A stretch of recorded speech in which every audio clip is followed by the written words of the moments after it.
There now. Yep, looks like it says.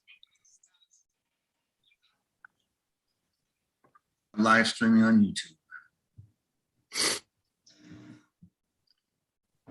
I'm gonna get feedback, so hold on. All right. Okay, I'm gonna fall off. Stix. I'll send you a link right now. What do I do with that? You can post wherever you need to. Tell people you're live. Okay. How about click on it? I mean, You stream on YouTube. Copy. This is awesome. Okay. Hold on, I gotta close my video. I look like I have a freaking. I'm gonna send this to Aaron and homie right now too, real Post quick. it on Facebook. Good Lord, you're stressing me out. All right, I got you. All right, hey, what's happening, y'all? we're working through a whole lot apparently. I mean, what the hell you mean? What's happening? We don't know. Working through some technical difficulties and everything right now. Oh, hey. Just in case. All right. Yeah. We don't. I was gonna say we don't need another lost episode that announced Big Homie and I are known for. Yes, sir. So we are live, baby. You plugged in all the cables and you blew on the cartridge and you you like kind of pushed it down at that perfect angle and then kind of centered the cartridge. You got everything going right. I think so. The producer came through in the clutch. I think he's got it all figured out. So that's the announced Big Homie. We also have Aaron Barcott here with us back in the house. Pasco's legendary high school girls basketball coach, Aaron Barcott. What's going down, bro? What up? That's going well, brother. How you doing today, man? Just enjoying day number 2 off. At least the snow day for today got called last night. The first one didn't get to almost 8 o'clock. We had a 2-hour delay, then they switched it. So it was nice to know at 6 o'clock last night I didn't have to get up in the morning. Yeah, nothing wrong with that. After a couple weeks off from, vacate, a couple weeks. Yeah, they made me work a day and a half, man. They made me work a day and a half. What the hell is that about? What, you guys still got snowy conditions over there or what? Oh yeah, we just got hit. So it started last Thursday. It dumped so Tuesday night we had freezing rain for like 4 or 5 hours straight. And then today it started snowing at like 2 and it didn't stop till this morning. We got about 6 inches right now. And it's supposed to be 45 degrees. All right, hold up real quick. Look at this fool. All right. Hey. On a live stream. Yeah. I mean, we don't worry about being live. This is live to tape. You know what I'm saying? This is kind of like Jimmy Fallon or something. Hey. We just go back and we just edit all of this shit. You know, good and damn well we don't know how to do none of that. So keep your ass sitting right there in the chair. All right. Knowledge. I didn't think people needed to hear the sniffles the whole day. So let's do that. Need to get rid of those sniffles. That's real. All right. Hey, well, check it out. We're in 2022. We're starting it off right. We're getting ready to get this thing popping off like we've been working on for 2 years and just keep plugging away at it. Hey, learn something new every day. We had to figure this stuff out on the fly right now. So check out the YouTube channel. You got the Sports Fix with Stix and Announced Big Homie YouTube channel. Also, don't forget to subscribe, rate, and review the show on whichever podcast platform that you listen to. We out there too. Go to thisisfunner.com for more podcasts and online content. Grab some merch from the Funner family while you're there. Follow me on Twitter at Stix015 and follow this guy. Now it's Big Homie at homie_anonymous. That's messed up. They done messed around and let us be on video. Just what the people have been waiting for, my brother. You know, they needed to put the voices to the faces. Or the faces to the voices. Either way. I mean, yeah. I see what you're Oh, yeah, that's right. These are all a bunch of faces made for radio anyway. So that is true. That's what I'm saying. A bunch of mugs. That is very, very true. So, hey, we got the little cold open there as we were prepping and getting things ready to go. But, we were poking at a homie's shoes in the background. Chris asked him if it smelled like feet back there. It's a logical question. You know what I'm saying? It's a logical question. It is. Hey, what's the weather like down there in Federal Way? Northwest gray is the shade. Typical business. You know how it goes. It was raining a little bit earlier, but this is the Northwest, so I would say that today is just another day. That's Beautiful. exactly how it is over here. It sounds like Barcott over there in the Tri-Cities has our weather that we had New Year's weekend. So he's got that snow, man. Got that snow popping off over there. I was so lazy when the coaches were asking if we're going to have practice, if we think today's going to get canceled or whatever. I was like, I don't know what to look like outside. This is like 3:00 in the afternoon. My ass hadn't looked out the window. I had no clue the snowstorm had started. I was just chilling down here playing my GTA games I downloaded. I'm at the snow had already hit, so I was like, I guess we'll be canceled. Made the executive decision, baby. Yeah, absolutely. That's why they pay you the big bucks. That's why you're a state champion. Is that what? No, we're district champs. We are right now ranked number 1. So hey, if they came and watched us practice, they'd probably re-rank us to like 66. Uh-oh. The coach talk right there. That's right. I'm keeping it real. Hey, absolutely. All right, fellas, let's get into some quick sports talk before we get into this complete fuckery of the NFL that's going on right now. But hey, I know you'll appreciate this one, homie. What's up? Did you see the tennis news? We haven't talked a whole lot about tennis, but we got some tennis news for y'all. People are probably turning this shit off right now. Novak Djokovic being refused entry into the Australian Open. No, hold up. What's funny about it is he got a pass to play in the tournament. Your ass just can't come into our country. So yeah, you come on and play from over there. Where the hell you at? That's what's wild. Yeah, I figured you'd like that one. Given your sport of tennis a little love. We haven't talked a little bit about that. We did have some tennis in our bracketology that we did, our what do we call it? Our bracket that we did back for March Madness. Yeah, for sure. And he was definitely up there as one of the, the benchmarks in tennis sports. I mean, that's really what it is. I mean, you look at him, what's my man's name? Nadal and Federer. That's it. Yeah, the conversation is over. Forget about everything you know about what happened in black and white days when they had a wood ass racket. You know what I mean? None of that stuff matters anymore. These three dudes are the guys, and then you got Serena on the other side. But other than that, the conversation ends with these three guys right here. I got a question on that because I wonder, because obviously his thing is he's not vaccinated. Australia and New Zealand have made it clear they are hardcore lockdowns. This is what they hard body. So my question is, I wonder if he got his exemption through tennis, but no one bothered to verify through the Australian government. Exactly. It's good enough for you guys. And at the last second, the paperwork came out and they were like, this is what they, because I do wonder if Australia would have let him in. I wonder if the government got the paperwork from not him, not his people, but from the tennis, governing body a little too late for them to feel comfortable with it. Because my other piece is he's known that Australia had strict rules for 2 years now. And so that should have been something that tennis should have hit up hard to make sure they were on the same page. I don't think the government came out and said, yeah, last second, we're not letting people in. Exactly. A lack of communication. Yeah, straight up. All of these countries had all of these travel restrictions in place from pretty much day one of this whole COVID situation. You know where you can go. Why the hell in the summer of 2020, all of a sudden everybody was in Mexico living a regular life because they ain't got no damn restrictions. Everybody knew they could go there, and they was all in the Caribbean doing the same thing.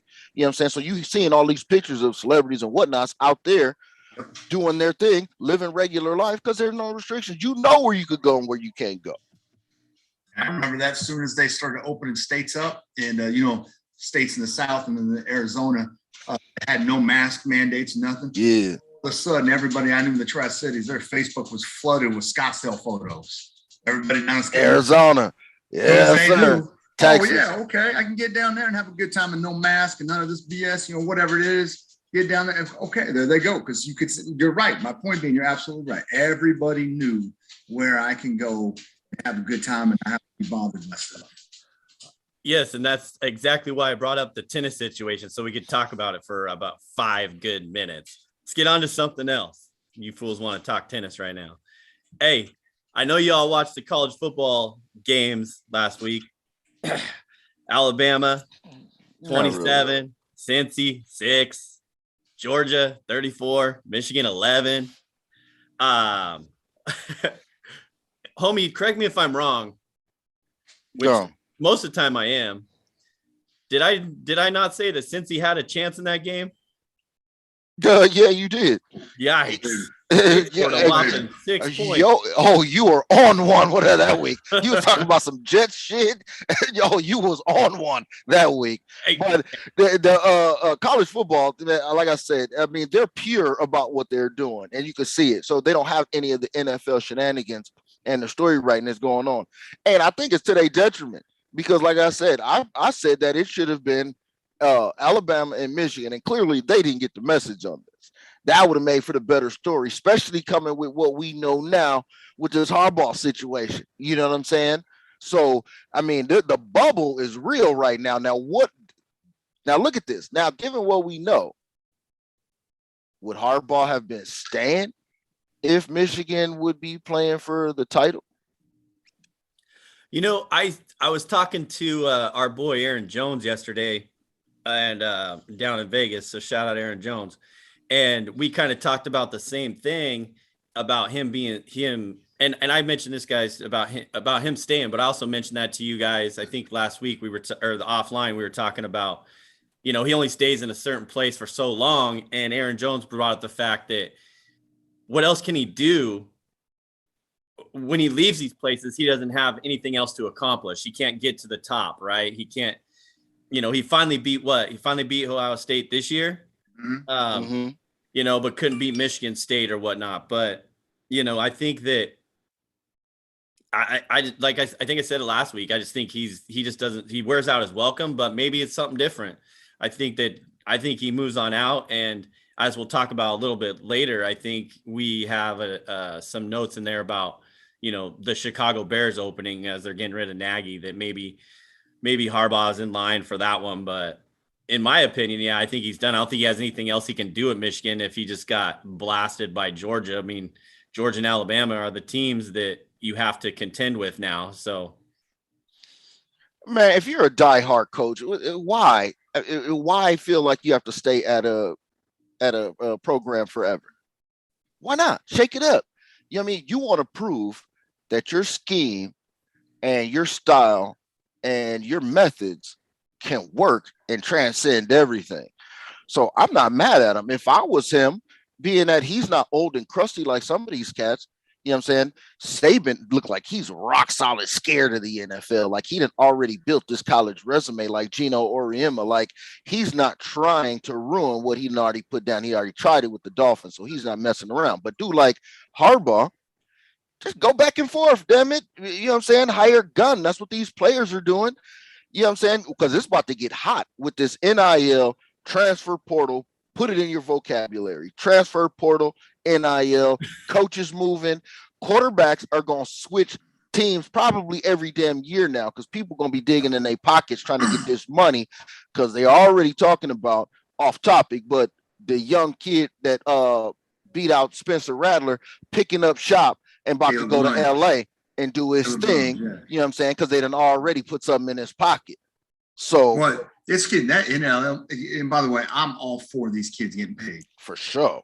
But I can tell you from this perspective, they're paying kids in high school.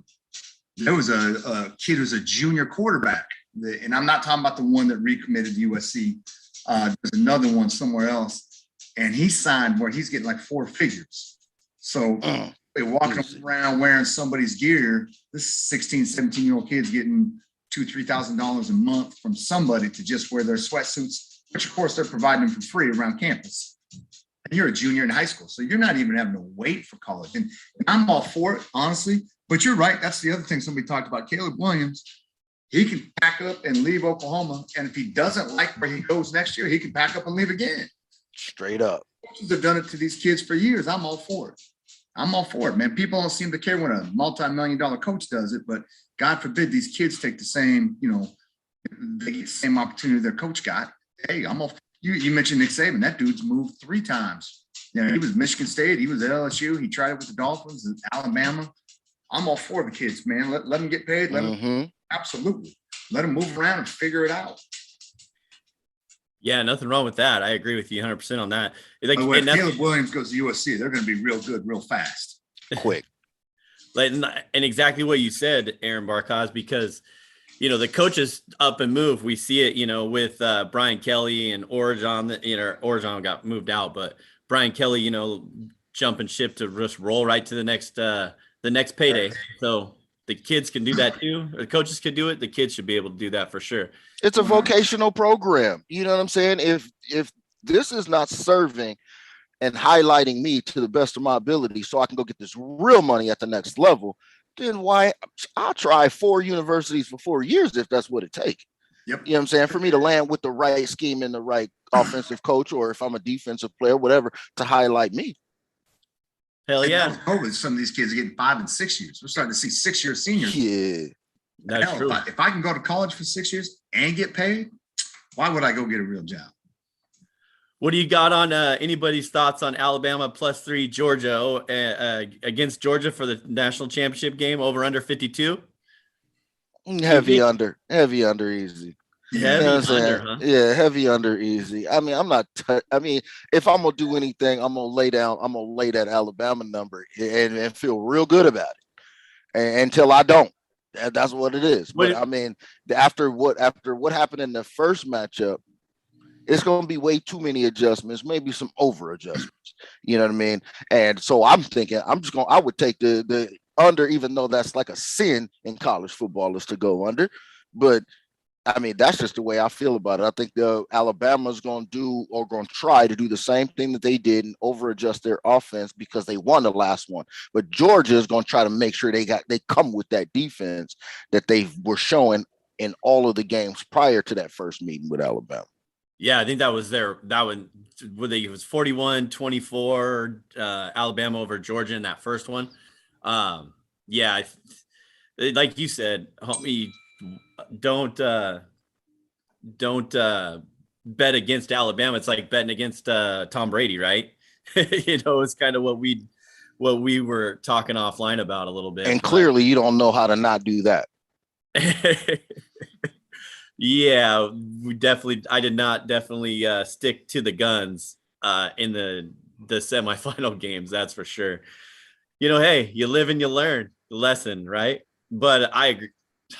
I think Alabama +3 is the way to go on this too. And I could be persuaded into the under, I guess, homie. We'll have to save that for this weekend discussion. But what do you got any thoughts on that, Aaron? No, I do. Georgia, I think, had only given up 84 points in the whole season going into that SEC championship game. So I was not shocked with the way they dismantled at all Michigan. Mm-hmm. I do think it's going to be a little bit tighter because I just know Georgia's defense is real. Now, I think Alabama's the better team. I think Alabama wins the championship, but I don't foresee Alabama hanging. So that's why I'm with Anonymous. I can see going with the under on that overall because I don't see Georgia letting them hang 40 on them again. I don't see Georgia letting them put a 30. Not even a little. Because that defense, there's too much pride. Now you've given up 103 points in 13 games. They're not going to let somebody go hang 35, 40 on them twice in a year when they got a defense that good. So I do think Alabama's going to have a dogfight, but I think Alabama's especially offensively, I think they're far superior to Georgia. So I do think they'll win it. But I do see it being more like a 25-17 game kind of thing. I don't think it's going to be another one with somebody putting 6 touchdowns on the board this time. Not wrong. It also comes down to how banged up those Alabama wide receivers are. One, I don't think played against Cincinnati. Another one did not. Yeah. So it comes down to their health. Now it's been, by the time they kick off, it'll be 10 days. But it comes down to their health. And then can somebody finally exploit those young corners at Alabama? You got to be able to hold up your blocking on that front line because that defensive front is always going to kick you in the teeth. And really that I was shocked Cincinnati was that I knew they'd lose the game.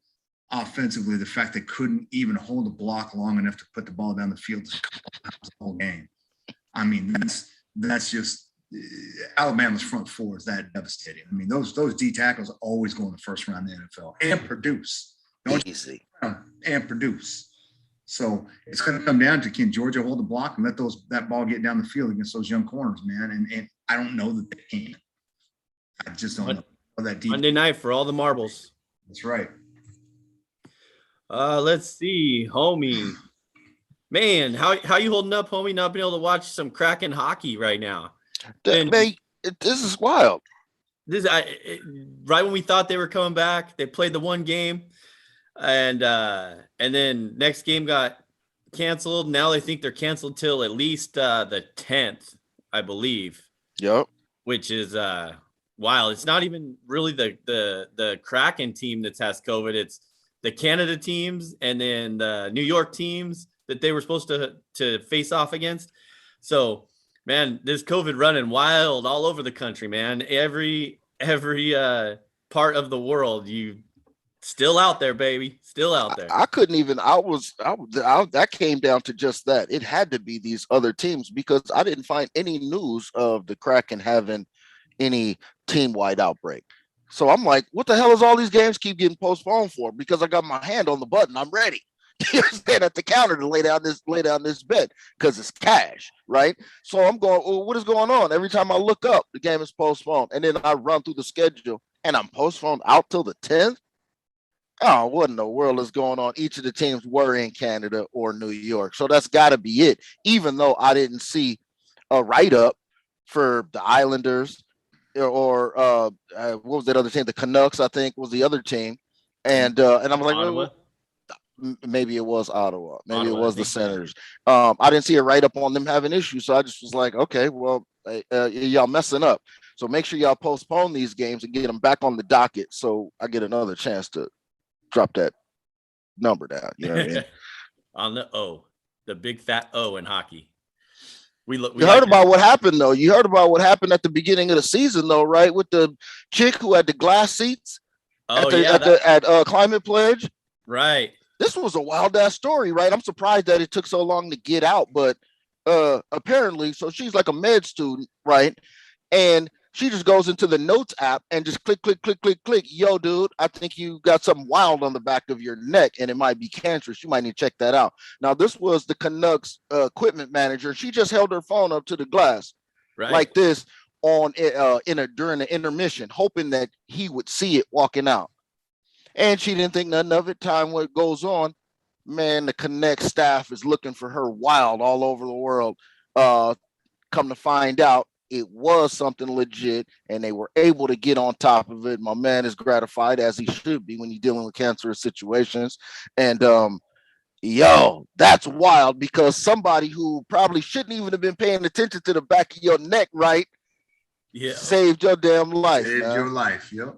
100%. That was an awesome story. It's all over the place, all over the news. Just Google it. If you haven't seen it, you have to check it out. It's pretty dope for sure. I hope she got more than the dude who ended up with the Tom Brady 600 football guy, because that's a damn life, man. That's right. Well, yeah. So not till the 10th, hopefully. Well, they've been home for at home at the Climate Pledge Arena for like a month now, and then so I don't even know if their next game's on the road or if they're making up some home. Well, since none of the NHL players, from my understanding, are be able to go to the Olympics or planning to go to the Olympics, at least they got that whole month of February to make up some of these games if the venues are available, which I don't see how the venues aren't available at this point with all the COVID stuff going on. They probably had to cancel concerts or any other activities they had that were going to go on there. So, let me give you all the fantasy football This Is Funner update from our This Is Funner League real quick. As we talked about all year long, the girls kicked our butts. So speak for yourself, man. Hey, way to go, ladies. Angela, team backed that pass up, finished first. Evelyn, the producer's wife, sleeping with the boss, got second. And thank you, Anonymous Big Homie, for representing us guys, finishing third. So, we had one of the dudes, Josh, in the league, never set his lineup like a knucklehead. So maybe he should just give his control to his team to his wife. That would be the way to go for next year. Also, we got a couple regulars on the Stix and Anonymous Big Homie pod. Aaron Jones and Rudy will be joining our side of the table. We got take control, help us out a little bit by flipping it a little bit to our side because the ladies dominated all year. Excuse me. Jen and Anonymous Wife both made the playoffs. So all 4 girls made the playoffs. But I have to give a huge shout out to myself, Steve, Chris, and Corey. For doing what? For sucking all year and finishing in the last 4. Because we were terrible.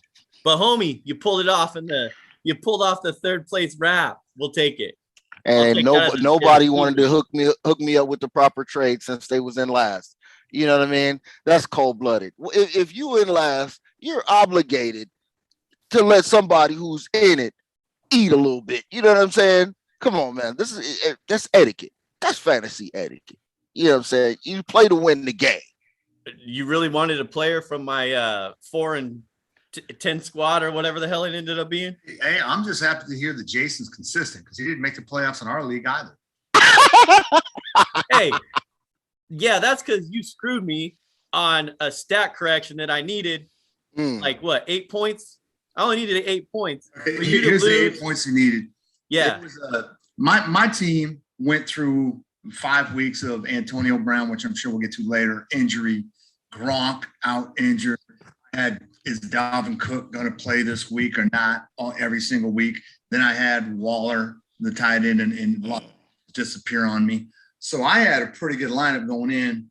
And then, just guys get beat up. Okay. It happens in the NFL.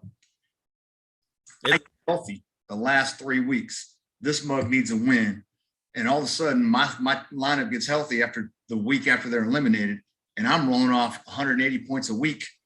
And so I'm blowing him out. He gets hot on a Monday night and gets within 8 points. He's like, man, I need an 8-point correction because I need to win this game to make the playoffs. he's not legitimately talking about ESPN fantasy football website screwed him. He just wanted the commissioner to go hand him 9 points so he could be in the playoffs. And the best part about it was against you, wasn't it?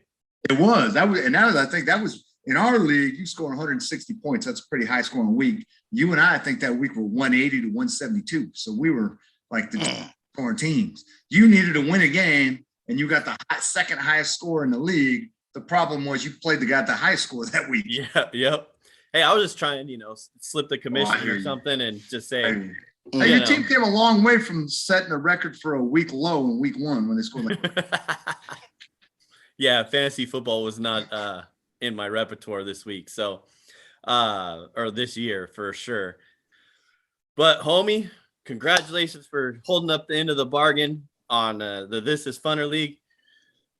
3, finishing 3rd, we'll take it. So, hey, look, I just got to give all due to the intelligence of me for drafting in snake style, number 99, Jamar Chase, and 102, Joe Burrow. Okay, I'm just telling you, that's what did it. Except for the week where I sat him for Jimmy Garoppolo. Okay, all right. You will not be able to find Jamar Chase or Joe Burrow 99 or 102 ever again moving forward. So this was the year I was on it, made it happen, and that's what drove the situation. Man, in a snake draft, you ain't going to find either one of those two in the 3rd round again. Never. Top 2 picks. I don't care if you're in a running back heavy point thing, even if it's not a PPR league. Jamar Chase gets enough yards. That dude is going to be a 1st rounder for the rest of his career. He's a bad man. And by the way, the guy they have opposite of him, T. Higgins, I got 1,100 yards and like 8 touchdowns. Hands catches. that offense is getting ready to be what it was. Remember when Carson Palmer and Chad Johnson and TJ Hushmanzada and all them were there? They're a more explosive version of that. Now they can just sit down and spend the next 3 drafts drafting defense. And Cincinnati is going to be a team to be dealt with. Yes, sir. Defense and O-line, and they're going to be on it, boy. They are going to have to be dealt with. And they've got a couple tight ends that can do some things too. I still think it's great that that homie sat Joe Burrow for Jimmy Garoppolo in the playoffs. I just don't know where his head was at. Like we discussed that the other day. But man, we had a guy in our league. Remember Casey? Casey had a different quarterback every week. Got to stream him. He started Taylor Heineke one. There was a game where I beat him because he started Cam Newton, and on his bench he had Joe Burrow, who went off like 45, which if he had started Burrow, he would have beat me, but he started Cam Newton, and Newton, that was the game Newton went like 4 for 25. And basically that solidified the beginning of the end for Cam Newton in Carolina. Dude, points, and he had Joe Burrow scoring 45, 50 on the bench. That's rough. Quarterback every week. All right, let's close this seg out with homie. You got any NBA? Anything in the NBA anybody needs to know about? All right, well, you know how the NBA is. I mean, the NBA is the NBA. I mean, anybody who wants to know anything, the NBA, I could probably tell you in about a minute or so. 60 seconds, you know. Yeah, a little bit more, a little bit less. I mean, but it's about to be some stuff going down, and I might have to park it at the end. But if you really want to know, I'll tell you. It's as simple as this. Klay Thompson is in the mix. It's happening, and it's going down on Sunday. Guess who else was in the mix last night? The insane one, flat earther himself, Kyrie Irving, is back on the scene, 22 points, like he never left. The Lakers traded Rajon Rondo to the Cleveland Cavaliers because Rubio got hurt, and then promptly cut the guy who they traded him for. So they ended up with nothing. This is great. The story is just getting better and better. Westbrook had a game with 0 turnovers, y'all. Okay, that's wild. 1/3 of the refs in the league are in protocol. They're just grabbing people from everywhere. Barcott, have your ringer on because they're about to call you. That's the same way in high school right now. I'm telling you. 1 week to the next, if your schedule is going to be the same because of roofing. That's right. Joel Embiid is doing Joel Embiid type things. He's clowning KD with the walk-off after they beat the Brooklyn Nets. The Sixers went off. He started getting his proper wave on. KD, being a good trooper, he just gave him the good clap back. You got to appreciate that. Compton High School alumni. Hey, DeMar DeRozan, 2 back-to-back game-winning buzzer beaters. You know how that goes. Hey, the Memphis Grizzlies, for whatever it's worth, they won 5 straight. Morant's a beast. Yes, sir. Becky Hammond. Hey, she got an HC job, head coach, Vegas Aces. Probably because they won't let her get a job coaching dudes, but whatever. She's going to do her thing, and she'll probably get right. James Harden looks like he's playing his little chubby ass back in shape, which is good. And then look, peep this. This is going to close it out. Joe Ingles is the first person on the Jazz all season to have COVID protocol. The Jazz was the one that started this shit damn near 2 years ago. Is that hard to believe or what? Yeah, they were the last team after they started the whole thing. Hopefully that means it's coming to an end and we don't have to hear about this shit anymore. And then how many more? I don't know if you saw Hero last night with the Portland Center. How many more barroom brawls are the Miami Heat going to find themselves in the middle of? They got Joker in Denver and his brothers looking for them, and now they got another Russian center in Portland looking for them. So these guys, every time I turn around, the Miami Heat are beating up some, Eastern European post. Oh, snap. The NBA is going to be even less and less to talk about if this COVID situation keeps going rampant, because there's going to be so many G League names, and they're calling people just because they live close. Points. You know what I'm saying? They're calling people just because they live close to the arena. We got the Lance guitar last night when he buried 30. Got for 3 years. They brought back ISO Joe Johnson too. I haven't heard no news from him yet, but he's back on the scene. I talked about that a couple weeks ago. But it's gonna be names just out of your guys' backyard. Isaiah Thomas is on his second or third a 10-day contract. The Lakers signed him, let him go. He signed with somebody else. Mavericks.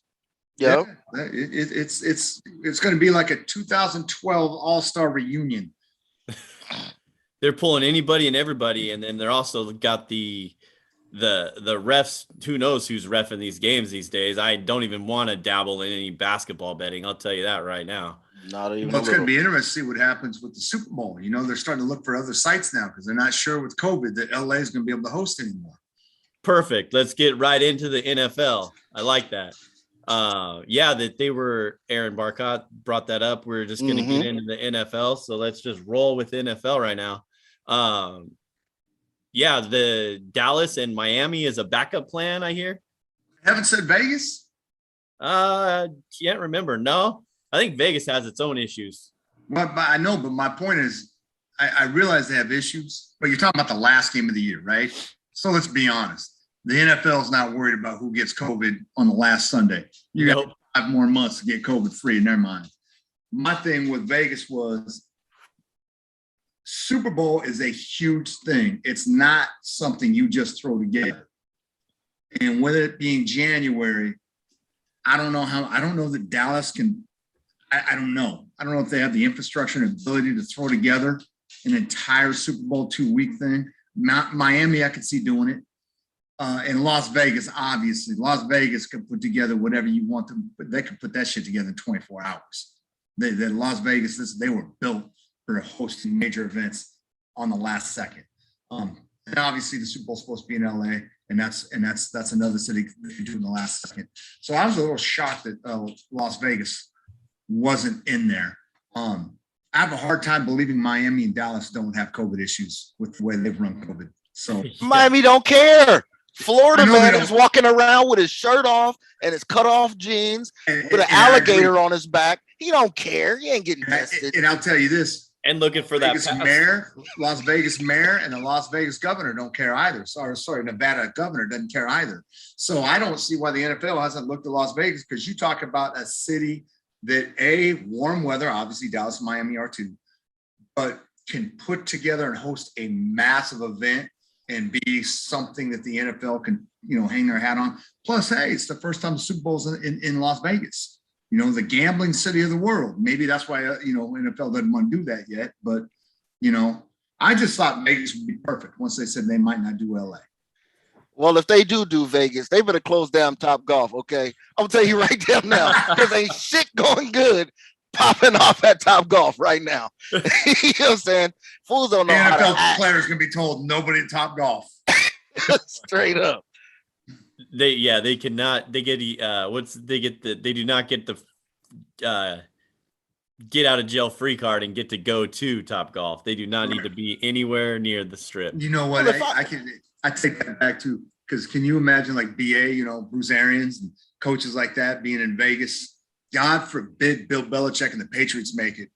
Can you imagine the lockdown they'll have on his players?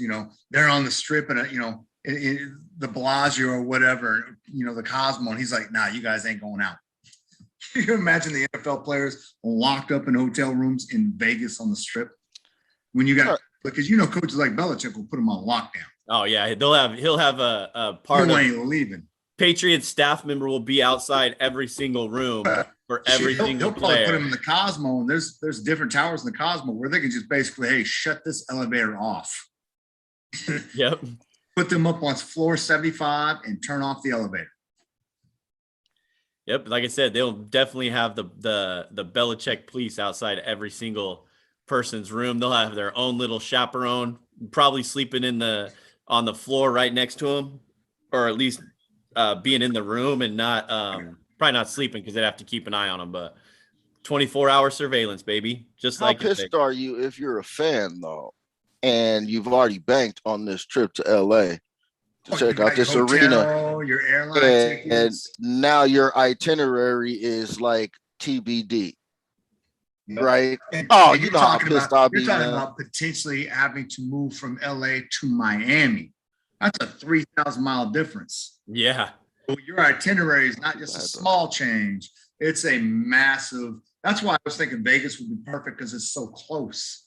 It wouldn't hamper a lot of people's, travel.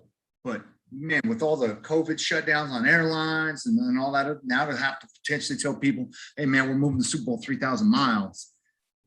That's a lot. Yeah, homie. That's a lot to do for people who got them tickets and made those hotel reservations. And yeah.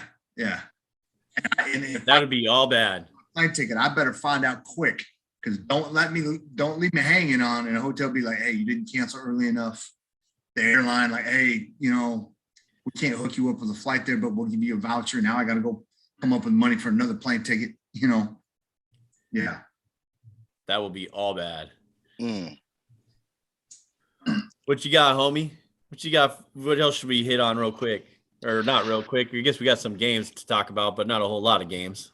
I mean, there's a couple of little newsworthy little things that popped off. You know what I mean? Because I don't think we talked about the Dan Reeves situation, but we're gonna get into these games though. And but this week there isn't a damn thing that you can handicap on this week. You can't handicap your fandom. You can't use a damn power ranking. If you're a damn pro and you got inside information, you can't do a damn thing. You know what you're handicapping on week 18 with only 2 games. Okay, 2 games have both teams completely out. You're handicapping motivation, right? Who has motivation to play hard this week? Who has motivation to jockey themselves into a better playoff positioning situation? Because it's still a gang of shit on the line still, which is wild moving into this week. But that's what's going to be the overlying theme to what happens in week 18. But yeah, man, we should have had Jones on here because, you know what I'm saying, he lost one of their heavyweight coaches, old school Dan Reeves. Let's go back.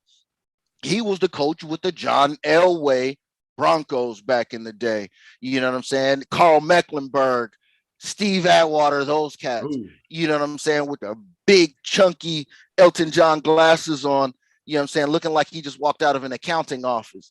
You know what I'm saying? But he was a heavyweight guy in there, man. And it's wild, man. You start looking at, you know how people always say you lose people in threes. I'll never believe that bullshit. But, man, you got John Madden, my man's right here, Dan Reeves, and then Betty White. Everybody losing their damn mind over Betty White. Like within 72 hours, those 3 went down on bang, bang, bang. You know what I'm saying? And if you peeped it out though on a little side note, I don't know if People Magazine made the biggest fuck up in the world or the best thing in the world for them, because ain't nobody buying no damn magazines unless you're in the airport anyway. But they had a magazine cover already. Betty White turns 100 because her birthday is like next week. That's right. So how wild is that? And the shit's still on the damn shelves right now. People buying it. I don't know. I guess they think it's gonna be collector's items though. But yeah, man. And that's wild, man. So shout out, rest in peace to Dan Reeves. You know what I'm saying? Because I don't think we mentioned that last week because I think it had happened right after, if I am mistaken. Well, when we were on here, man. So on Monday, maybe, yeah. Yeah. So, but you know what I'm saying? On to a lighter note. Okay, let's go back to the palace. You know what I'm saying? Let's go back to the pit, not the palace. You know what I'm saying? Pit, not the palace. So was we talking shit about the wrong guy now? Maybe I was on that train. I mean, was we talking shit about the wrong guy? Now AB is putting texts out there saying, "Yo, I already told the coach that I'm like." If now wait a minute. Tampa Bay's already come out with a new statement in the last 2 hours. What they talking about now? Bullshit, lying and covering up. They got the NFL gave them the approval. His contract has been terminated as of 2 hours ago. Contract, meaning you ain't getting paid. They didn't just release him. They terminated the contract. He get no money. The statement was, we knew he was hurt going in. He was on the injury report going in. He told nobody in the medical staff on the sideline that he was hurt. Not one medical staffer came out and said, yeah, he told me this or he said that. And the reason they had not released him before today is they had been in contact with he and his lawyer for 72 hours to get him to come in with any orthopedic surgeon to verify his MRI and have a conversation. And AB missed every meeting. So he didn't even show up. He wouldn't show up to talk to him. Wouldn't show up to talk to him. didn't tell the medical staff on the sideline he was hurt.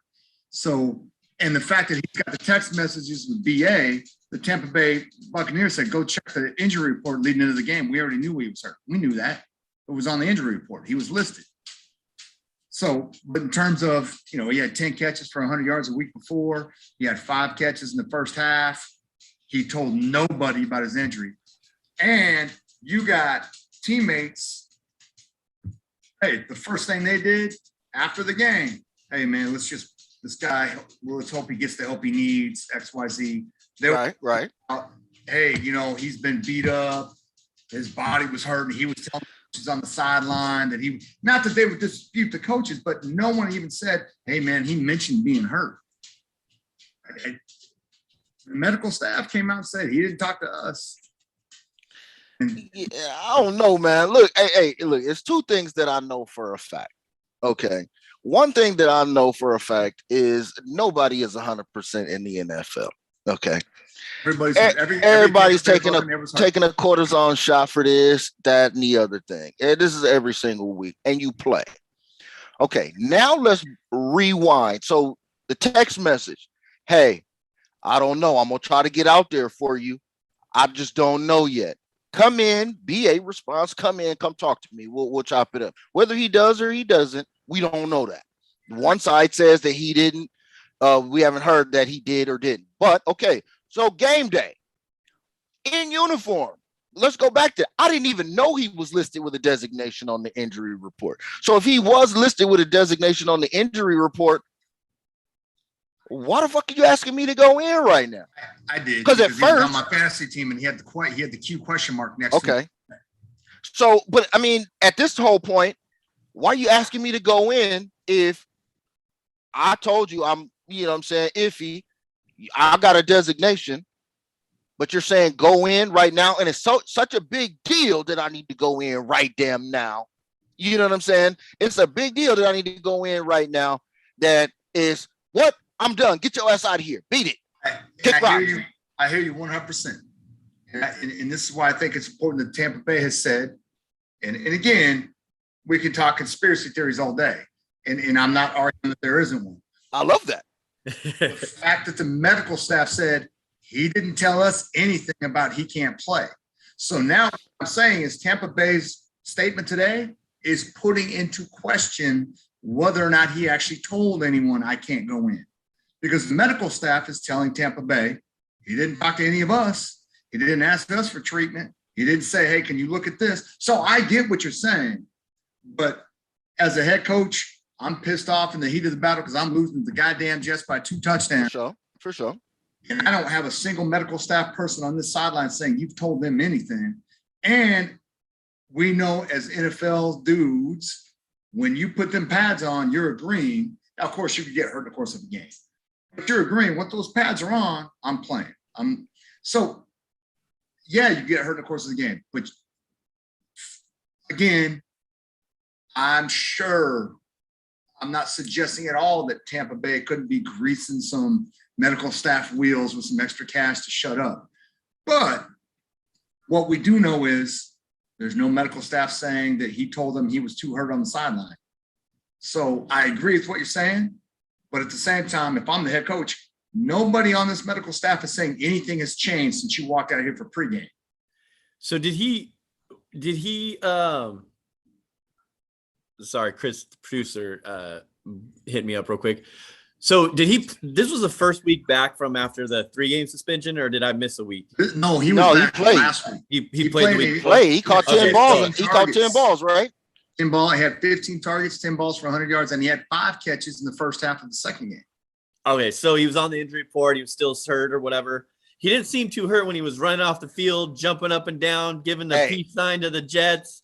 That's a bad look if you talk about an ankle and you do jumping jacks. Those aren't athletic moves. T.O. played with a broken damn leg. T.O., my guy. Thank you. Yeah, those aren't a broken damn leg. Those aren't athletic moves. You know what I'm saying? In the NFL, doing jumping jacks and then jogging off the field, you can do that, especially because you know he had cortisone or he had some shot in that ankle, so he's probably not even feeling his ankle at that point in time. So I discount that argument only because those aren't explosive moves. They're going to put tension and stress on that ankle. So do we know what really set him off? Like, was it the quote unquote, like the Bruce Arians, the BA throat slashing? Did that really happen? Because the word on the street is they told he AB, did the whole, you're done with the throat slash, but there's no video of all these damn cameras on the sideline everywhere and in the stands. But we don't know there's not video. No interaction. We don't know there's not video. Well, they caught the interaction with Mike Evans trying to calm him down. They pulled that tape out real quick. You would think that if this shit exists, it should be out there. This ain't the Zapruder film. Well, and I'll back you up on that one where you're right. They didn't play in Tampa Bay. They played with the Jets. They played in New York. The Jets don't give a flying F about Tampa Bay. So if they had that video, they would gladly just blow up the media with that, not hurting their team. So I will say this though, in the end, in the fact that Antonio Brown himself tried to compare his behavior to T.O. later, and T.O. said, "Nah, bro, we are creatures." Good. He handled that in the end. That's I understand there's a lot of things we don't know that happened on that sideline, but you sure as shit didn't help yourself with the way you handled the exit. You know what I'm saying? That's straight not, up. That's the one thing. That's the one thing that's excusable. Even by O.J. Simpson's terms, that was inexcusable. I don't believe it. When O.J. says you're some shit you did is inexcusable, yeah, you might need to evaluate yourself. Okay. Yeah, 100%. Because I'm watching Undisputed today, and I love me some Shannon Sharp. And Shannon said, if you were pissed off, didn't like what you had or what you were told, grab a jacket, walk off the field. Guess what everybody's talking about? Oh, AB's probably gonna go get an MRI. We knew treatment. He's getting treatment. He may not be, he's questionable come back. But what you did, and then the shit you put on IG Live in the Uber car later. I gotta release my mixtape. A lot of this, by the way, too, other people said this might be the money grab. He might be putting things out there to try to get his contract. I still want to get paid. Then the funny part is, in his lawyer's statement, his lawyer says he needs surgery right away. So Jacina Anderson's comment, which I love her, and I'm sure she is as connected as anybody in the NFL, where she said if AB wants a job right now, he can have one, was before the lawyer's statement, where the lawyer said he needs surgery ASAP. Mm-hmm. Well, now you just killed the season. Now Kansas City and Dallas, who might be looking for an extra wide receiver in the playoffs, wait a minute, you need surgery. Your lawyer said you need surgery. Because now if they try to sign him and Tampa Bay says, wait a minute, we released him saying he couldn't play. The NFL might go, hey man, you told the other team to get out of the contract because you can't play.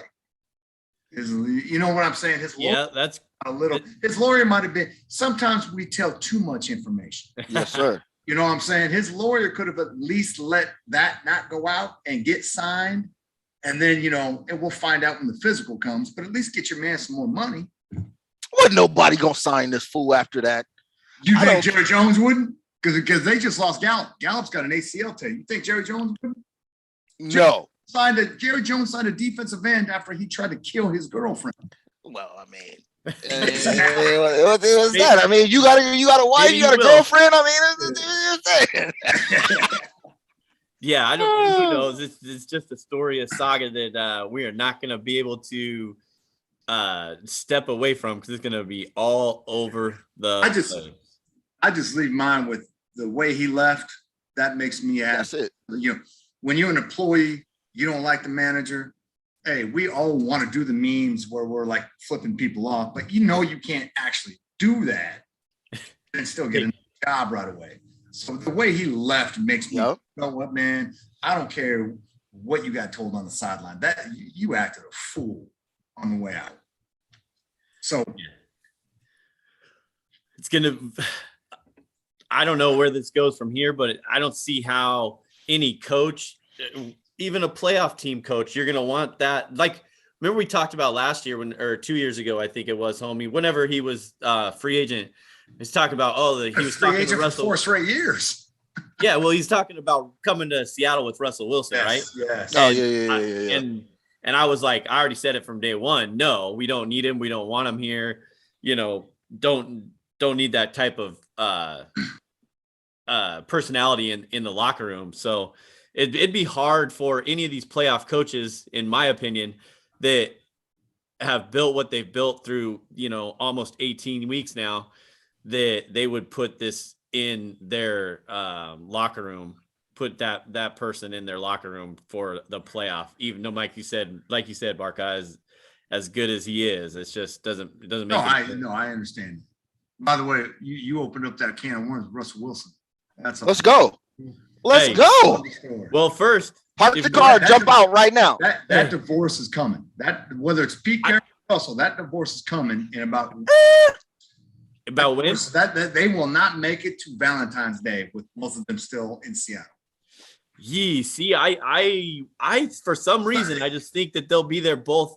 I don't know if they'll both be here after next year, but I think now wait a minute. Start the year. Now wait a minute. Seattle does not owe him any money. He's no longer dead cap space.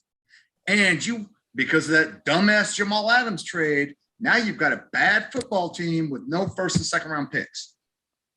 You think somebody's not going to replenish your draft to get Russell Wilson? Do you think they get money like no, I'm not Carson Wentz?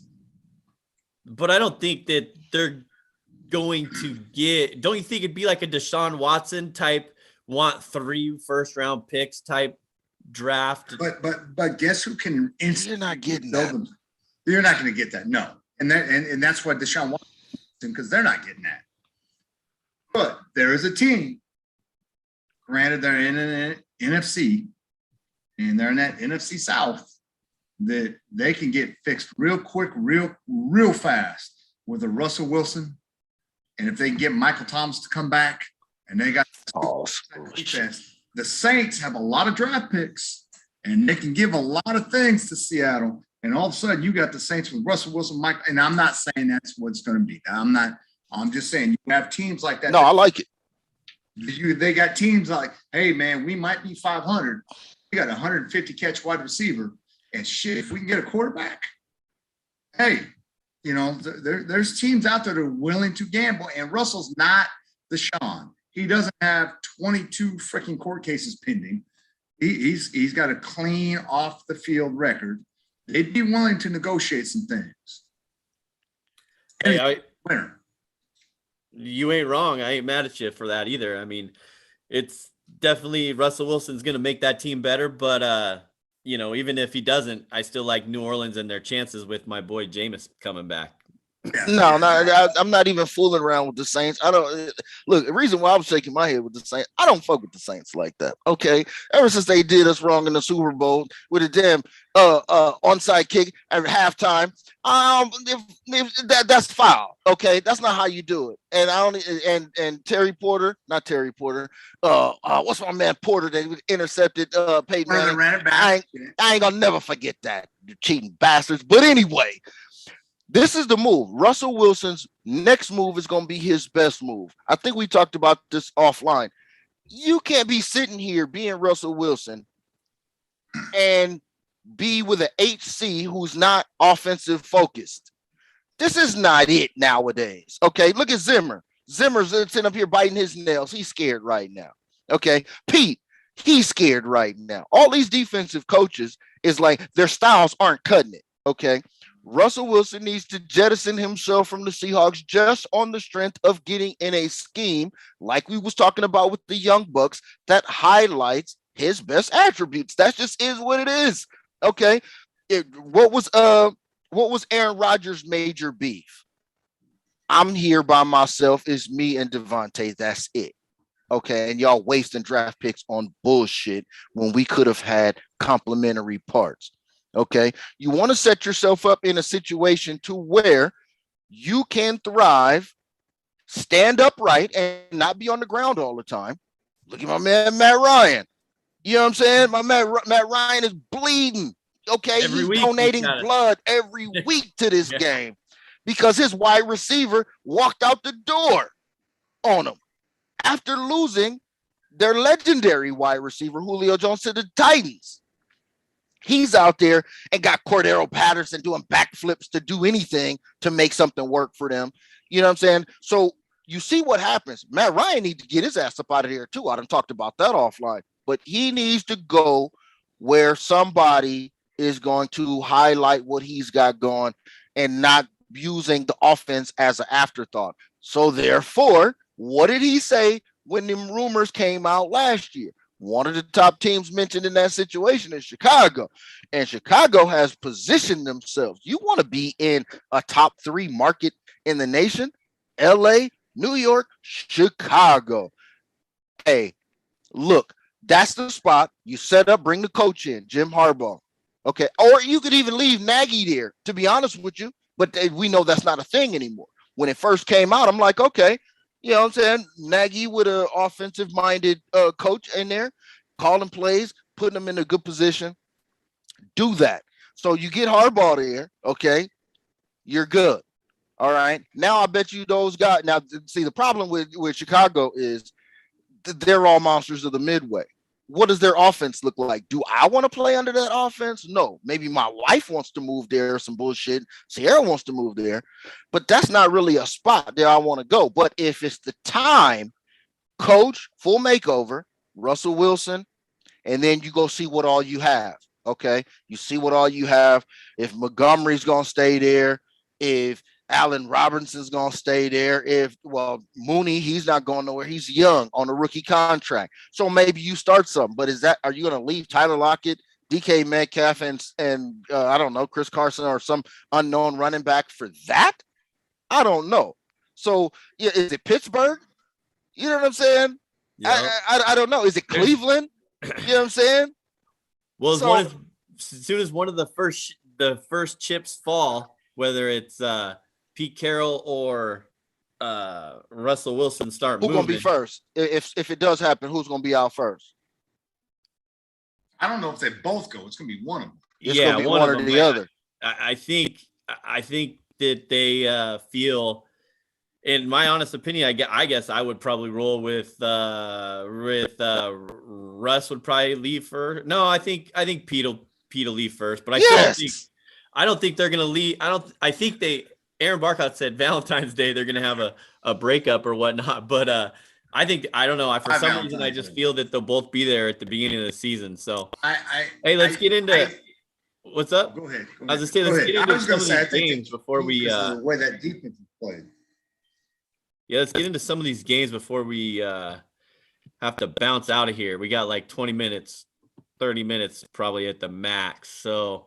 I mean, that's enough time. I mean, it's a gang of shit on the slate, but I mean, but all we're talking now, we're not even talking about going to the counter right now. Cause you going to put some money on any of this? You see this slate of games? This is a complete debauchery and mess, dude. Like I would the absence of confidence. This is where my unluck would be probably work the best. I just take it, throw some darts at whatever you want on this one because you can play what you think. Throw together a massive 10-teamer, baby, and just see what happens on this week because it's not even that you're expecting anything good to come out of this, anyways. If my email would work, which is not, do you have that pulled up? What's that? Of the actual playoff games this what actually worth a damn? Or the every game got something in the balance. Okay, we got 2 Saturday games to start off with. Okay, which is always a good thing. Okay, so now here we go. Take it from the top. Are the Chiefs gonna go out there and play? What time is that game? That game is 1 o'clock our time. So they have to play because the Titans play in the morning on Sunday. Yeah, they have to because of that loss to Cincinnati. They have to play. They gotta play. So all right. The Denver Broncos. I mean, you got Drew Lock. There's nothing there. But if you were trying to make some money, don't you think that Chiefs -10 would be a safe number? Seeing they have the motivational this is the motivational spot for them because they got to put up a number because they don't know what happens with Tennessee. And I realize that 10's a big number, but outside of Cincinnati, that Chiefs defense has been legit for 2 months. So I could see Drew Lock throwing a handful, 3 picks against that defense because it was really good up until and Cincinnati's offense we talked about is good enough to mess with a lot of people. But yeah, I could see Drew Lock giving up a couple of possessions. And I could see them winning that game by 24-25 easy Kansas City. So this would actually be one of the games that should actually turn out how even we all with a big thought number like that, even with a Big Ten, 100%. Yeah, because I mean, most of these other ones, I mean, it's like throwing darts just to see what would happen, just like my whole 2021 betting scenarios have gone for me this year. Well, your Seahawks are going to struggle because Arizona's got to play now. Yep. That loss to the Rams hurt them. They're going to be on the road no matter what, but it's about matchups now. So they're not sitting people. And, and Kyler's missed enough games already during the regular season. They're not going to sit him again. They're going to keep it's moving. Yeah, because they still haven't gotten that offense moving. Yeah, really since D-Hop went out. Yeah, and Kyler missing games while he was gone. So Connor was out. They've got to get some things going offensively. So they're going to play. They're going to come out against the Seahawks. And they're going to open up the playbook because they got to see what they can do and what they can't do right now. And then the other game, Dallas and Philly on Saturday. Philly wants to make a statement, man. They got embarrassed, and they're not the same Philly team from that 41 to whatever debacle. Was that and Dallas is like all over the place. Yeah, I'm saying Philly's going to come out and play because they're not arresting people, and they also need Dallas to know we're better than what you saw last time. And by the way, if they take it from Dallas, with all the things Dallas has accomplished and Micah Parsons, who's kind of cooled off the last month, Philly wins this game. They go in the next year going, bro, you beat us by 1 game in the standings. We were butt naked last in the NFC East the year before. You won the division by 1 game over us. You're going to have that's a statement game for them. For Philly, yeah, you're 100% right. You're going to have to deal with us moving forward. Because they could slip because they're not sealed in at 7. Right. And so they're going to have to play. And can you imagine with all the hype, Cowboy fans. Yeah. Cowboy fan. Do you realize Dallas could end up 11-6? But you talked to Cowboy fan, you would have thought they were 16-1. They could legitimately be after this week 11-6. I mean, that's, I'm not knocking the Cowboys, but that offense has been very sporadic. Gallup is in now, and your running game has disappeared. Both your running backs are hurt. You're running out guys in the backfield I've never heard of. So I think Philly can take that game. I think Philly's getting healthy. Philly's got confidence. Well, they're plus 7 right now. That was one of the games I looked at that I liked. The +7 is what I see. I would take Philly +7 amazing, all day. Right? To have a team at 9-7 be +7 over a team that already won the same division. What's that? You'd be +7, right? Yeah, +7. Yeah. They got Dallas winning it, but my point being, that to see that when there's 1 game, right? That's how much that 41-point blowout, 41 or whatever that Dallas put on them meant to Vegas. I think Philly's going to come out and show something else. That game's going to be a lot. Yeah, I mean, and Philly's been playing really well. Their defense was, I mean, they start off slow. They seem to be the team in the first half. What was it, Chicago a couple weeks ago, 3-3, and then all of a sudden in the second half they turned it up. So, I just like the way they've been playing. They've going in the right direction, and Hurts has really developed in the last 7 weeks. Hurts has been balling out. Yeah, he's one of those young quarterbacks that kind of gotten forgotten unless you're on that fantasy tip. Because if you're a fantasy tip, you know who he is. But as far as you got the Burrows, the Josh Allens, and young Herb in LA. They're getting a lot of these shines by a lot of the analysts and all that. And they forgot about Jalen Hurts. And this will be a good step for him if they can seal that, keep New Orleans out of the playoffs. Do you think that that's because the two others, Burrow and Herbert, they've got obviously big arms, traditional 6'5" dude, whatever. I know they're mobile, but they've got great weapons. Jalen Hurts doesn't have great weapons. I know he's got Devonta Smith, but his weapons are not Jamar Chase, Keenan Allen, Mike Williams. He doesn't have that kind of explosion, but he's kept a really, whatever kind of team. He's got the same record they got, basically. He's one game behind Cincinnati when you look at the wins and losses, and he doesn't have the weaponry that he has. And that's where I really am disappointed that Jalen Hurts got lost in the wash. I'm not shocked. I'm disappointed because you give Jalen Hurts that Chargers team, maybe. And I'm not knocking Herbert. He's a stud. I agree with you. People overlook Hurts. He can win games in different ways. He's a young man's, Michael Vick, so to speak. He's not as good as Michael Vick, but he does the same kind of game. He makes you have to game plan in so many different ways. Well, and their run game has been freaking solid the past 6 weeks. I think they're just had 230 yards rushing against and I know Washington's got a ton of holes, but the one thing Washington did do is they were holding people under 100 yards rushing. They ran for 238 against Washington, not this weekend, but 2-3 weeks ago. Yeah, right. And they just turn it up. So they got like you said, he doesn't have a lot of weapons out there. He just has Devontae. I can't even name another receiver. I don't even his tight end. Jalen Rager. Rager. Goddard. Yeah. They got rid of Aguilar because Aguilar was there with him because he couldn't catch. Exactly. So, but they had spent picks on these dudes, right? Jalen Rager hasn't turned out.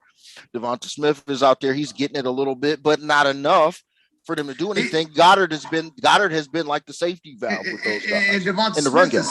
Devonta Smith, but even in a 17-week season, Devonta Smith, maybe you're going to get 1,100 yards. Like, he's not anywhere near, obviously, college, but he's not anywhere near the pros what Jamar Chase is. And I just feel that Jalen Hurts is not getting the love he should for what that team. Remember what a shit show the Eagles were a year ago? Yeah. Now they have a shot to be. You're going to have to deal with them in the playoffs. You're not just going to go, hey, Philly's coming in. You're going to have to deal with them. They might steal a game in the playoffs. A year ago, they were a train wreck. They're firing their coach. They're benching quarterbacks. They didn't know what they were doing. And they've changed that culture quick. Any chance Jacksonville beats your second team there, anonymous homie, Indy? So we see a Las Vegas and a Los Angeles Chargers tie. The word on the street is. You seen Jonathan Taylor this season or no? Have you not? I mean, no, that's not even a chance. Carson Wentz. Look, the boy was out there last week playing with COVID and put up Mac Jones type numbers, and they still won. Okay. So, well, actually, my bad. They almost won because the Raiders beat them, but they almost won. That's how convincing that was. So I was like, Carson Wentz ain't doing a damn thing. The boys out there playing with COVID because they shortened up the situation so they can have people playing. Hell no. But see, the thing is, look at that number. And my PR would have it right there. I would have it at 16. It's probably, I don't know, shit. It might even go up to 17 or some shit at this point because Jacksonville is inept. Is this the week that we actually pull the trigger on the under whatever on them because they can't hit it? They can't hit it. Total that we never do because we think that they'd have to be able to score a touchdown. At some point they're gonna do it, right? We keep going. At some point they're gonna do it, and they never do. Okay, never. So it's not gonna happen. That's a good AFC game, and the Colts got to do their thing in that week. And we got to see. Well, we know that Baker Mayfield is done because the AFC is what we're looking at, right? It might actually help them a little bit with that bad lineup. That the movement with the AFC is what's going to happen. So you got Joe Burrow, we talked about a second ago, and playing Case Keenum led Browns team for their. I thought I heard that Burrow was out. I thought Burrow's he's probably not going to play. So if you look at the situation, I mean, if Keenum comes out because they got the game sitting at 3, ain't it? If I'm not mistaken. 6. I mean. -6 Cleveland. The lines moved. So the lines moved. it moved, early. yeah. I would make it a Cincinnati 1. That's how much credit I give Cleveland at full strength. Now this is at full strength though. By the way, I just want to throw this in. I just opened up my ESPN app. BA did a press conference. Okay, breaking news. Antonio Brown was bitching about targets, and he was upset that Rob Gronkowski was getting thrown to again. That's what started the fight. What? That he was so see, people now we need to go back and see how many snaps he was on the field for, because I don't remember. Well, that game was horrible, so I didn't see it on Red Zone. Rob nobody had 7 catches for over 100 yards. What did AB have when he was on the field? AB had 5 catches when he left. He had 5. Oh. He didn't have a lot of yards, but he had 5 catches. But he was upset because the week before he had 15 targets, and now he's upset somebody else got 100 yards. Meanwhile, if I'm Mike Evans, I'm looking at y'all going like, bro, do you know what I was before you two showed up? Right. I don't know. That sounds like some extra setup.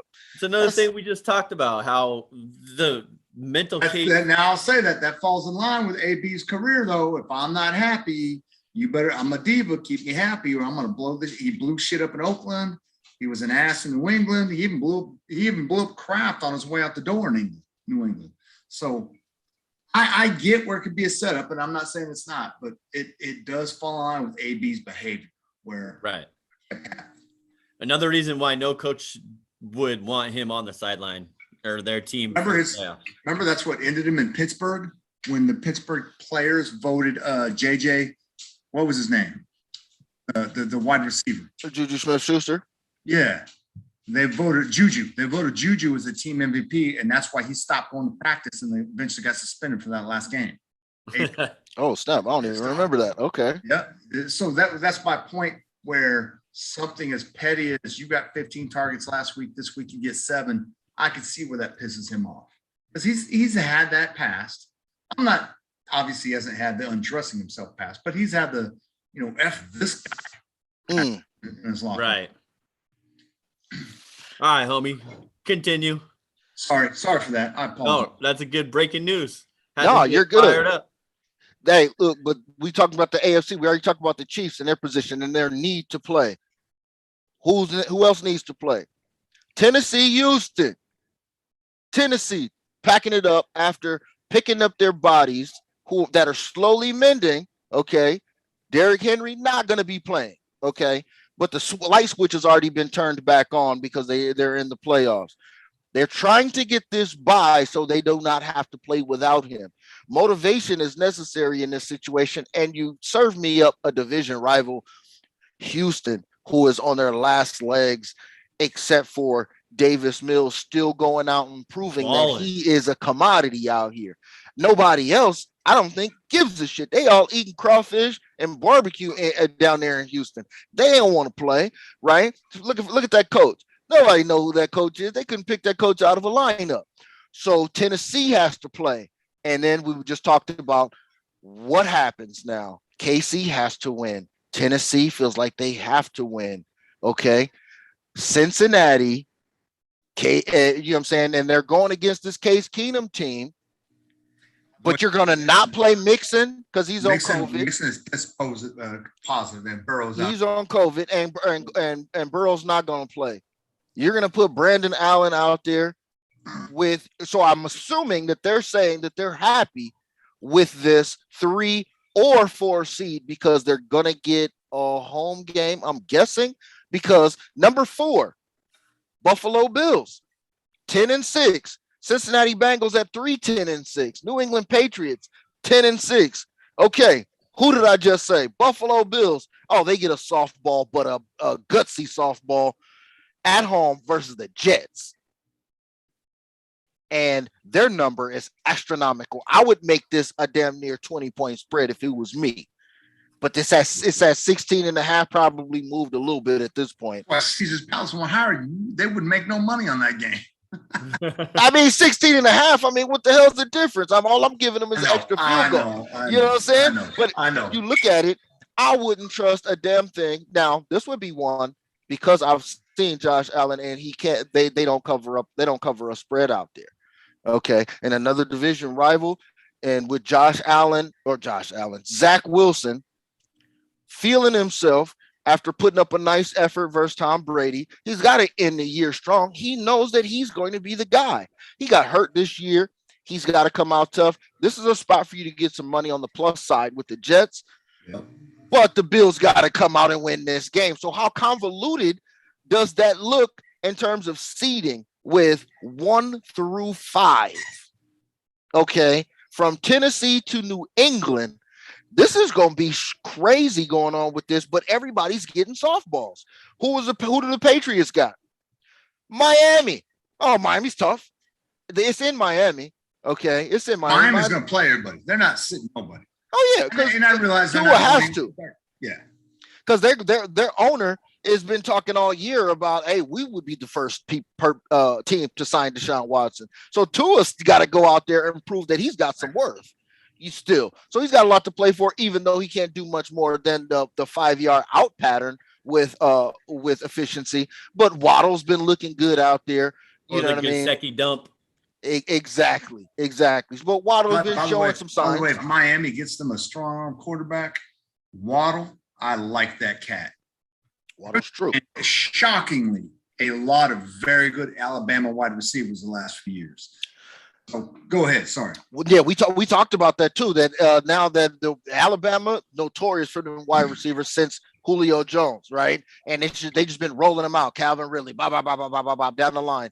And now they're starting to get these quarterbacks in the league too that are with them. We talked about Jalen Hurts having, you know what I'm saying, yeah, right. Having Smith with them, you know what I'm saying, out there too, and they matching up these quarterbacks. And we thought that this Tua Waddle situation would materialize a little bit more, but Tua don't know how to get the ball down the field. I don't know if that's O-line, which I hear a lot of that is just a sorry O-line. He was never a big arm kid at Alabama though. But he wasn't doing that. That's not his game. He could get it down the field at Alabama when he had first-round draft pick wide receivers going against sixth-round draft pick corners. Yeah, Tua needs like a Tyreek Hill type player, or like a Kamara or a McCaffrey, somebody that stay close to him and run short out that'll make some plays for him. But I don't think they got a shot against Bill Belichick. Come on, man. So what is the seeding gonna look like? It's gonna be a bunch of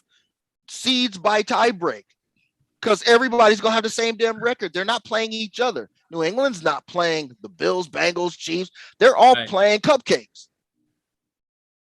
This is wild. This is about to be damn great. And guess what it ends off with? Ends off the last damn game, Sunday Night Football. Raiders, Chargers. Raiders can get in, spoil the Chargers situation, and then you got a logjam at 9 and 7. Colts, Chargers, Raiders. Who gets in? As much as I like that Chargers roster, do people realize they've given up the same number of points as the Houston Texans defense? That defense, I don't care, because every time I talk to a Chargers fan, and there ain't very many of them, but when I do talk to one, hey man, Bosa, hey man, our safety, the kid that was hurt for a couple years, Derwin James, and I'm like, hey, I get you guys have talent on both sides of football. But at what point in time are you going to look at each other and go, we just hired the Rams defensive coordinator, which killed the Rams because that defense is falling off without him. Yes, sir. Your defense got no better. You guys are down there with the Texans in points allowed. Like, you guys are letting everybody run up and down the field on you. Like, I love their offense. I love me some Keenan Allen. Jason knows that. I draft that mug every year in our fantasy league. I love their quarterback. I think they need a more consistent running game to defend their defense, to keep their defense off the field a little bit more. But I'm not sold on the Chargers. I think the Raiders can take that. And they need to be a little bit more judicious with all of these fourth down, going for it situations too. You know what I'm saying? I'm sure they done cost a gang of people some money. I'm going to tell you right now, fourth downs, that's that baseball analytics shit that's starting to get football, where dudes are literally going for it on. We've seen it now. It's not only fourth and inches anymore. Their teams are going for 4th and 4 at midfield. Yeah, we've talked about that quite a few times on this show. Yeah. Well, like you said, there's the Saturday games and there's the 10 a.m. games. So there's the three games at 1:25. The Seahawks, Cardinals, and then 49ers, Rams, and Chargers, Raiders. So all 3 of those games at 125, that's a good, nice little slate of games where we can sit there and watch the 3. And I, like we said, the Chargers and Raiders is definitely the most important game out of all the games this weekend, I believe. So, and then the Raiders +3 seems like an easy take right now, because like you just said, Barcott, about the Chargers, and you never know what Herbert is going to show up. Do you, what young Herb you're going to get? I mean, you're going to get the 250 yards and 2 touchdowns. You're going to get the 300 yards and 4 interception guy or whatever, you know. Right. I don't think he's throwing 4 interception in a game, but you follow me where I'm going out here, because it doesn't. He does throw a lot of picks. He does throw a lot. Not a ton. He's not. Yeah. He's got 15 or 18 on the year, I believe. Yeah. But Aaron Rodgers, they got Eckler back in the mix now after he was out for a little bit. So they're gonna work that back in, because he doesn't look the same without Eckler in there chewing up some of that yardage. They need to fix that tight end situation, because the tight end he's got, I know is good, but that cat has been on like 16. There's a reason for real. Drew Brees and the Saints let him go. Like there's a reason. They need to find a tight end, a consistent. If I'm gonna tell you, if that Chargers team, and I know this is a big name, but if they had one of those big name, a Darren Waller, a Kelsey, that kind of guy at tight end with those 2 wide receivers and running back, they'd be unstoppable. But when you don't have a tight end in today's game, when defenses are built to defend the pass, I don't have to defend the middle of the field. You got Keenan Allen running 5-yard outs. You got Mike Williams running friggin' 8 routes, seam routes, and then you got to dump off to the running back. Well, okay, that's pretty vanilla when it comes down to coverages. They've got to have somebody that opens up the middle of the field for him. And I think that's their problem right now. They just don't have it. San Fran and the Los Angeles Rams. Homie, you got anything on your team before we close it on out? Because this game means something too. I think I talked about it last on the last spot that we did, because it's all 4 teams in this division are playing each other. Now, this is probably, one time where, probably the only time I've ever seen where Seattle's the outside looking in, playing spoiler in the situation, and everybody else has got something to play for. And going up against the hated 49ers, the bane of my damn existence, okay, is just it's gonna be serious, because we don't know what we have. The Rams walked this game. This is easy. This should be easy. We don't have a reason for anybody to not be playing in this game, and I don't give a damn if it's Garoppolo or Lance. Okay, Lance looks decent. He looks serviceable. You know what I'm saying? That's about it with those guys. But the problem is they're substituting him and that youth and whatever he can bring for the continuity that Garoppolo has with the squad, and Debo and Kittle. Because when Garoppolo's in there, Kittle is eating. Debo is eating. When Lance is in there, it's not quite the same. Okay. So because he doesn't have the first team reps with those guys, and he doesn't have the same relationship. The defense is another problem. Okay. And I worry about that, because Matt Stafford has more damn pick sixes than Jared Goff had the whole time he was in LA. This is worrisome. That's why I told y'all from the jump, don't get on this Matt Stafford in the Rams. Well, everybody is bandwagon anyway. You know what I'm saying? Don't get on this. Oh, this is a free ticket to the Super Bowl, the home Super Bowl. No, it's not. This is going to take work. Because the defense ain't right.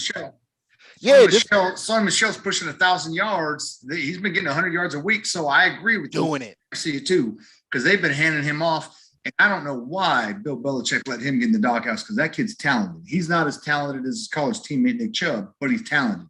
Yeah. Coming out of nowhere, he's going to push 900 yards. And I think Cat had 200 yards through 5 games, and he's going to end up with almost 1,000. So I agree with you when it comes down to lines and betting. The Rams know Matthew Stafford is not it. That's why in the last 4 or 5 weeks, Sonny Michel's become, the cat that they got, out of Georgia that went to Atlanta a couple of years ago. Is Cam Akers back too this week? Cam Akers is active. He's back, but I don't know how much he's going to carry the ball. That's the bridge. That's why Sony Michel is still there. He can work his way in game. They can spot him like they did when he first started. Play him behind Henderson like he was getting off. Exactly. He get a chance to feel himself. He don't have to go back in there and worry about being the number one right off the rip. And we can get him prepared and be ready for these playoff situations. We need to maintain this damn seed and this division lead so we can have this good home game, because we're not trying to be going to damn. I mean, yeah, no, we don't want to go nowhere. Damn it. We don't want to go to Arizona. Just stay home round. They want to avoid Green Bay as long as they can avoid Green Bay. That's real. That's real. And Green Bay, the official only team who just says, "Hey, we're good." Jordan Love, do your thing, baby. I would say this, and I know we're talking about gambling lines. Or the Rams when they're healthy next year. Now they got OBJ and you put Robert Woods, you got Cam Akers, Sony Michel, and Henderson. They're going to be tough next year. And then get Von Miller for an entire year. That team, I know we're talking about betting lines right now. I'm just saying, come August, September, when everybody's healthy, that team's going to be dangerous next year.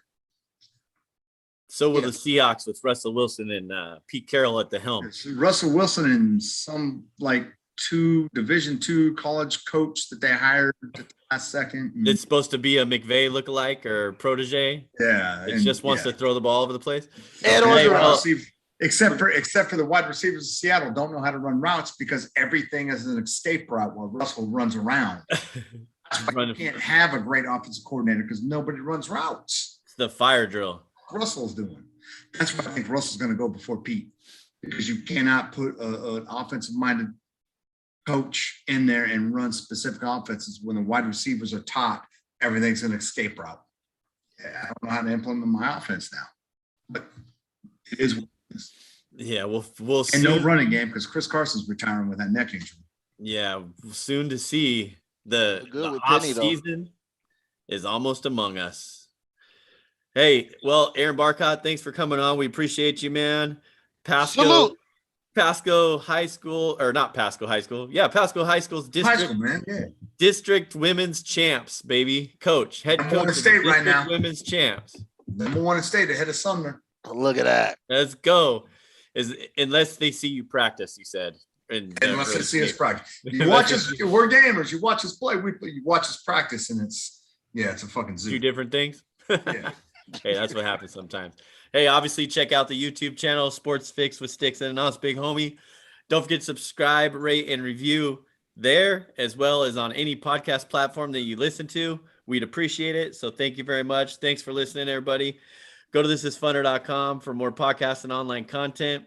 Follow me on Twitter at Stix015 and follow this guy, Anonymous Big Homie, at homie_anonymous. Okay.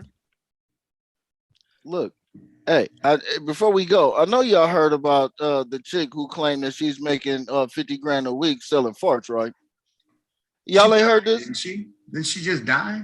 She had a damn heart attack. She had a heart attack by trying to tank up too much so she can fuel this economy she's got going on. It always it was that diet. It was that diet that got you the heart. It amazes me the shit that people will buy, though. You know what I'm saying? To pervy motherfuckers. But what really jogs my brain, you ever put two thoughts together? What does the collection work like to get it in the jar? Yeah. And while y'all thinking about that,